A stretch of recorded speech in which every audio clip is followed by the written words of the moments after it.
අලුත් අවුරුද්දේ අඟුලිමාල සෑය වඳින්න යන්න මාත් එක්ක. ඔන්නම තමයි අපි පිටත් වුණේ බබාලත් එක්ක. ඊට පස්සේ ඔන්න ඔයාලට බලන්න අඟුලිමාල සෑයට අපි ප්‍රවිෂ්ඨ වෙන මාර්ගය. ඔහොම තමයි පෙනුම තියෙන්නේ. අඟුලිමාල සෑය ඉදිරිපස පෙනුම තියෙන්නේ ඔහොම. ඊට පස්සේ අපි මලුත් අරගෙන කරගෙන අඟුලිමාල සෑය වඳින්න පිටත් වෙන ඔන්න අපේ පුතා අරගෙන මේ අඟුලිමාල සෑයට ප්‍රවිෂ්ඨ වෙන්න යන්නේ වෙන පිටිපස්සේ. ඉතින් අපි ඔය තියෙන පිටිපස්සේ පැත්තකද අඟුලිමාල මහ සෑරජාණන් වහන්සේගේ.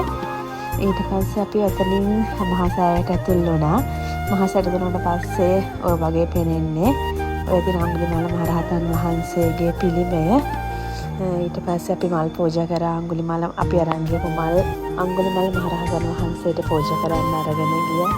ඊට පස්සේ අපි දවස් මොතනින් මල් පූජා කරලා අඟුලිමාල සෑය වටේ පැදගුණ කරා. පැදගුණ කරලා වර්ෂාව පතිත වුණා. එදලේ පූජාව පටන් ගන්න යන්නේ හඳවස පූජාව.